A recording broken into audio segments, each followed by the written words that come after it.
नमस्कार, मैं हूं शिवेंद्र। आप देख रहे हैं 10 खबर। इस वक्त मैं मौजूद हूं भिलाई के बीजेपी कार्यालय में। जब हम बीजेपी के कार्यालय में आते हैं तो कुछ ना कुछ किसी खबर की रिपोर्टिंग के लिए आते हैं, पर आज जिस खबर के लिए मैं आया हूं वो वाकई में भारतीय जनता पार्टी के लिए और भिलाई के राजनीति के लिए बहुत ही सोचनीय खबर है। खबर ऐसी है जो सामने में आ रही है वो ये है कि क्या बीजेपी में हो गई है बगावत। जी हाँ, बड़ी खबर है। जो घटनाक्रम अभी सामने में आया है भिलाई में, शायद ये घटनाक्रम भिलाई में, छत्तीसगढ़ में और भारत के इतिहास में कभी भी सामने नहीं आया होगा।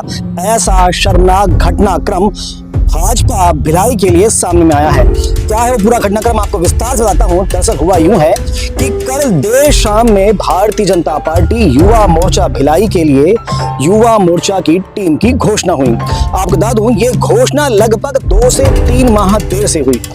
जो घोषणा हुई उसमें लगभग 80 के आसपास के जिला कार्यकारिणी सदस्यों की, यानी जिला के पदाधिकारियों की घोषणा हुई। तो इसके अलावा 25 पदाधिकारी मंडल की घोषणा हुई, जिसमें मंडल अध्यक्ष और मंडल के 2 महामंत्रियों की घोषणा हुई। और यही जो घोषणा थी, यानी मंडल के अध्यक्ष और महामंत्रियों की यही घोषणा एक बड़े विवाद का कारण बन गई। जैसे ही जिले की टीम की घोषणा हुई उसके लगभग 1 से 2 घंटे बाद ही मंडलों ने अपनी कार्यकारिणी खुद से घोषित करना शुरू कर दिया। और यही है विवाद का बड़ा कारण, जहां पर भारतीय जनता पार्टी के मंडलों ने अपनी खुद की कार्यकारिणी घोषित की। आपको बता दूं, जो पहले कार्यकारिणी घोषित की गई थी, जो जिला की टीम घोषित की गई थी, उस टीम में जिला के युवा मोर्चा के अध्यक्ष सौरभ जायसवाल के सिग्नेचर थे। इसके अलावा वर्तमान जिला अध्यक्ष पुरुषोत्तम देवांगन के सिग्नेचर थे। यानी इन दोनों की सहमति से, राजामंडी से ये कार्यकारिणी घोषित की गई थी। और इसके थोड़ी देर बाद ही पूरे शहर में लगभग 10 मंडलों में एक करके मंडल अध्यक्षों ने अपने खुद के जिला मंडल अध्यक्ष और महामंत्रियों की घोषणा की। और यही है बड़ी अनुशासनहीनता। आज तक ऐसा कभी भी भारतीय जनता पार्टी के लिए ऐसा नहीं हुआ है। जो बातें कही जाती है भारतीय जनता पार्टी के लिए, वो ये कहा जाता है कि भारतीय जनता पार्टी एक अनुशासन वाली पार्टी है, जहां पर अनुशासन बहुत मायने रखता है। अगर कोई भी अनुशासनहीनता करता है तो तुरंत उसे बाहर का रास्ता दिखाया जाता है। तो यहाँ पे जिला अध्यक्ष के साइन वाली सूची घोषित करने के बाद 10 मंडल के मंडल अध्यक्षों ने खुद से अपने अपने मंडलों में युवा मोर्चा के अध्यक्ष और 2 महामंत्रियों की घोषणा की। और यह जो लिस्ट आई है इसमें केवल मंडल अध्यक्षों की साइन है, इसमें जिला अध्यक्ष की साइन नहीं है। जबकि ऊपर में लिखा जरूर है कि ये जिला प्रभारी, संभाग प्रभारी और प्रदेश अध्यक्ष जो युवा मोर्चा के हैं उनकी सहमति, और इसके अलावा जिला के अध्यक्ष की सहमति से घोषणाएं की जा रही थी। अब बड़ी बात, जब कुछ घंटा पहले ही जिला अध्यक्ष ने अपने सिग्नेचर से एक सूची घोषित की है, तो क्या जिला अध्यक्ष दूसरी एक सूची घोषित कर सकते हैं उन्हीं दायित्वों के लिए? यही है एक विवाद का बड़ा कारण और यह है एक बड़ी अनुशासनहीनता। और इसके पीछे जो बात सामने में आ रही है वो ये है कि जो सूची घोषित की गई है जिला के द्वारा मंडल के अध्यक्षों, महामंत्रियों की, उसके बारे में ये कहा जा रहा है कि जो सूची उन्होंने घोषित की है इसमें मंडल के अध्यक्षों की सहमति नहीं ली है। आपको बता दूं कि जब इस प्रकार की घोषणाएं होती है तो उसका एक क्रम होता है। वो क्रम इस प्रकार से होता है कि मंडल से पहले नाम मंगाए जाते हैं, लगभग 3 नाम मंगाए जाते हैं। उन 3 नामों पर सहमति होती है, बातचीत होती है, और उन 3 नामों में से जो उचित होते हैं, जो सर्वश्रेष्ठ कार्यकर्ता होते हैं, उनकी घोषणा की जाती है। जब हमने कुछ मंडल अध्यक्षों से बात की तो उनका कहना यह है कि जो 3 नाम हमने दिए थे, ये जो नाम मंडल अध्यक्षों के आए हैं उसमें हमारे दिए हुए नाम नहीं है, और यही उनकी असहमति थी जिसके कारण इस प्रकार की घोषणा की गई। पर बड़ी बात, अगर उनकी सहमति वाले नामों की घोषणा जिला अध्यक्ष ने नहीं की थी या युवा मोर्चा के जिला अध्यक्ष के द्वारा नहीं की गई थी, तो ये मंडल के अध्यक्ष कुछ दिन धैर्य धर सकते थे, जिला अध्यक्ष से बात कर सकते थे, अपने प्रभारियों से बात कर सकते थे, और उसके बाद में शायद कुछ परिवर्तन होता, सहमति बनती और फिर से एक नई लिस्ट जारी होती, पर ऐसा बिल्कुल भी नहीं किया गया। इसके इतर ये किया गया कि मंडल अध्यक्षों के द्वारा उनकी सूची जारी की गई।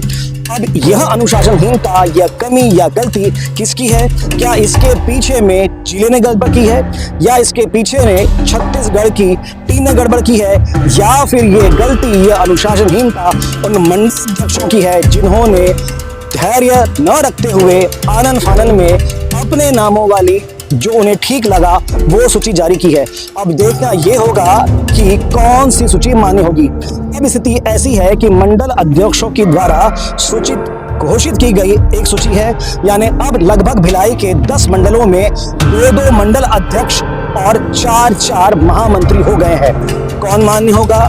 क्या पूरी सूची को रद्द कर दिया जाएगा, फिर नई घोषणा की जाएगी, और जिन लोगों ने इसके पीछे में गलती की है उनकी जांच होगी और इनके खिलाफ बड़ी कार्रवाई होगी, यह तो समय बताएगा। पर फिलहाल भारतीय जनता पार्टी में इस प्रकार की अनुशासनहीनता, इस प्रकार की कमी कभी भी स्वीकार्य नहीं होती है।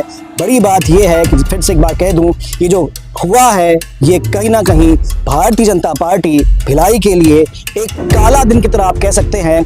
कई बार ऐसा होता है जब असहमति होती है तो असहमति के बाद मान मनोबल होता है, और उसके बाद भी अगर कार्यकर्ता नहीं मानता तो उसे बाहर का रास्ता दिखाया जाता है। पर यहाँ पर बातचीत की प्रक्रिया को नहीं अपनाया गया और तत्काल घोषणा की गई।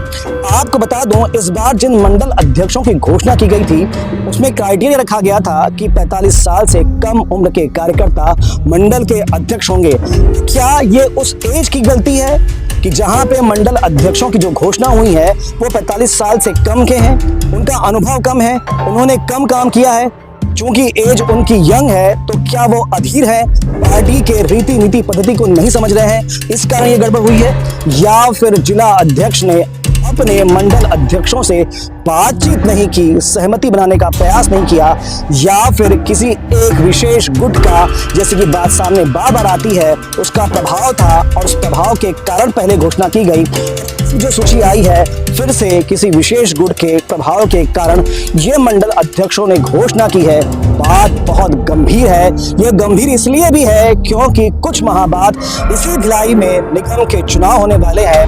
तो क्या जिस प्रकार की अनुशासनहीनता, प्रकार की गलतियों को नहीं सुधारा जाएगा तो निश्चित ही आने वाले चुनाव में टिकट वितरण में समस्याएं आएंगी। वहां पर भी कार्यकर्ता अपनी मनमानी करेंगे और अपनी इच्छा जाहिर करेंगे, और टिकट न मिलने पर इसी प्रकार की बगावत सामने में आएगी। अब देखना ये होगा कि प्रदेश कब कैसे इस प्रकार की बगावत को, इस प्रकार की टूट को ठीक कर पाएगा। हम जानते हैं कि भारतीय जनता पार्टी इस बहुत बड़ी कमी को, दरार को एक छोटी सी चूक मानकर चुप बैठ जाएगा, पर वाकई में आप जानिए ये कोई छोटी सी चूक नहीं है, ये बहुत बड़ी अनुशासनहीनता है और कहीं ना कहीं पार्टी में एक दरार को प्रदर्शित करती है। फिलहाल इस खबर में इतना ही, पर आप क्या सोचते हैं कि भारतीय जनता पार्टी में इस प्रकार की त्रुटि स्वीकार्य है? जो पार्टी अपने आप को अनुशासन वाली पार्टी कहती है, शुचिता की बात करती है, वहां पर इस प्रकार का कृत्य कितना स्वीकार्य है?